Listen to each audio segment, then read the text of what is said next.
Bonjour tout le monde, aujourd'hui on va parler de l'aspirine pour finir la trilogie sur les anti-inflammatoires. Je vous mets le lien des vidéos sur les INS et les corticoïdes en description. Avant de commencer, je vous invite à vous abonner si ce n'est pas déjà fait et à me suivre dans mes comptes Instagram, Twitter et Facebook.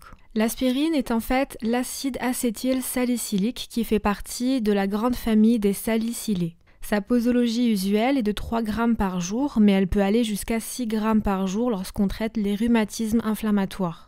Sa prise doit être espacée d'au moins 4 heures et prise pendant le repas, jamais à jeun pour améliorer la tolérance digestive. Chez le sujet âgé, il faut réduire la dose de moitié car comme on va le voir, elle est fortement métabolisée et notre capacité à métaboliser diminue avec l'âge. Sa dose toxique est de 20 grammes par jour, donc attention au surdosage car elle peut être très toxique. Son mécanisme d'action est assez simple. Elle agit par inhibition de la cyclooxygénase ou COX. Voici cette COX. L'aspirine va venir acétyler l'alcool de la sérine de la COX, donc la COX va se retrouver inhibée et l'acide acétylsalicylique se transformera en acide salicylique. Donc il n'y a plus l'acétyle. Cela va provoquer une inhibition irréversible de la COX-1 plaquettaire. Pourquoi ? Parce que les plaquettes sont dépourvues de noyaux. Donc elles sont incapables de resynthétiser cette COX inhibée. Donc l'effet va persister 7 jours, qui est la durée de vie des plaquettes. La conséquence, c'est l'inhibition de la synthèse du thromboxane proagrégant, d'où l'effet antiagrégant plaquettaire de l'aspirine. Ensuite, elle va également inhiber la COX-2 inductible à forte dose. La synthèse de prostaglandine sera donc inhibée, ce qui lui procure un effet anti-inflammatoire, antalgique et antipyrétique. L'aspirine agit également sur l'acide urique et plus particulièrement sur son élimination. Elle a un effet hyperuricémiant à dose antalgique, c'est-à-dire 2-3 grammes. Elle va inhiber l'excrétion de l'acide urique, donc il sera moins éliminé par les reins. A l'inverse, elle a un effet hypouricémiant à forte dose anti-inflammatoire, c'est-à-dire à des doses supérieures à 3 grammes. Elle donne alors lieu à un effet uricosurique, ce qui signifie l'augmentation de l'excrétion ou élimination de l'acide urique cette fois-ci. Donc c'est un effet inverse en fonction de la dose d'aspirine. En ce qui concerne ses indications, comme on l'a vu au début, c'est un antalgique de palier 1 aux doses de 2 à 3 grammes par jour, pour traiter des douleurs d'intensité légère à modérée ou des états fébriles. C'est aussi un anti-inflammatoire à des doses supérieures à 2-3 grammes pour traiter les rhumatismes inflammatoires.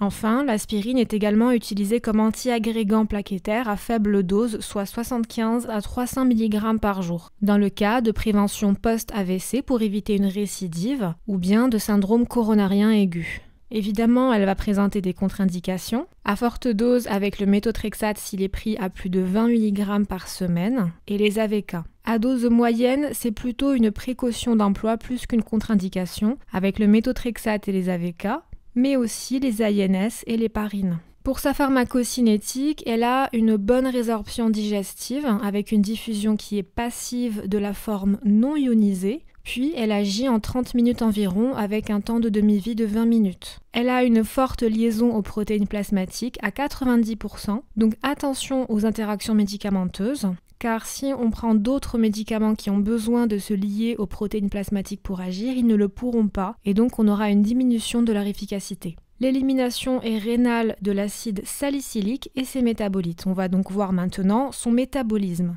Le métabolisme commence par la phase 1 qui peut avoir lieu au niveau intestinal et hépatique. L'acide acétylsalicylique ou aspirine va subir une hydrolyse rapide par des estérases intestinales et hépatiques pour donner l'acide salicylique qui est lui moins actif que l'acide acétylsalicylique.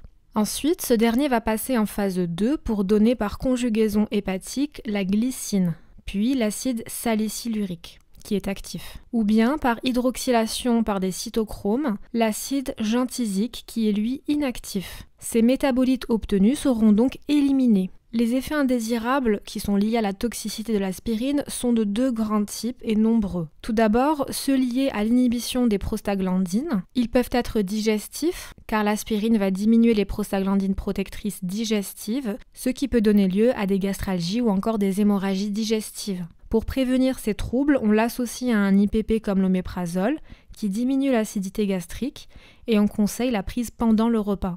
Les effets indésirables rénaux sont liés à la diminution des prostaglandines vasodilatatrices rénales, avec un risque d'insuffisance rénale aiguë fonctionnelle. Il y a aussi un risque infectieux car les prostaglandines activatrices de la migration des macrophages diminuent. Et également un risque de retard à l'accouchement car les prostaglandines interviennent dans le processus des contractions utérines. Ensuite, un risque d'asthme et de bronchospasme par arrêt de la synthèse d'acide arachidonique en faveur des leucotriènes qui augmentent et qui sont bronchoconstricteurs. Les effets qui sont non liés à l'inhibition des prostaglandines sont tout d'abord l'hypersensibilité, mais aussi le risque hémorragique qui est connu, donc il faut une surveillance des saignements. Les personnes sous aspirine au long cours saignent beaucoup plus facilement. Il peut y avoir une néphrotoxicité s'il y a eu un surdosage ou une prise chronique, par nécrose papillaire puis médulaire. Voilà où se situe la papille et le médulaire dans les reins. Le syndrome de Reille peut avoir lieu chez les enfants qui présentent une infection virale pendant la prise et ça peut évoluer vers une insuffisance hépatique chronique grave avec hyperammonionémie et risque d'encéphalopathie hépatique. C'est pourquoi chez les enfants, on préfère toujours le paracétamol. La toxicité fœtale a lieu dès le 6e mois de grossesse en théorie, mais on préfère ne pas donner l'aspirine chez la femme enceinte durant toute la grossesse par précaution. Car il y a un risque de toxicité cardio-pulmonaire par fermeture prématurée du canal artériel et une hypertension pulmonaire. Il peut aussi y avoir une insuffisance rénale. Je vais parler maintenant des principales toxicités à connaître s'il y a une intoxication à l'aspirine volontaire ou accidentelle. Ça commence par des vertiges et des bourdonnements d'oreilles assez caractéristiques, puis une hyperventilation incontrôlée, c'est ce qu'on appelle une polypnée.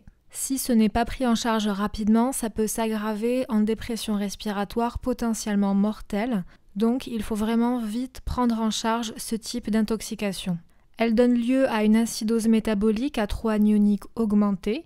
Petit rappel sur comment on calcule le trop anionique. C'est la soustraction des charges positives moins les charges négatives. Donc les charges positives, c'est le sodium et le potassium, moins les charges négatives qui sont le chlore et le HCO3-. Il faut quand même savoir qu'il y a aussi une alcalose respiratoire au début, qui lorsqu'elle est associée à une acidose métabolique qui fait suite, eh bien ça finit en acidose mixte, c'est-à-dire métabolique et respiratoire. Donc voilà, la conséquence finale, ça reste une acidose.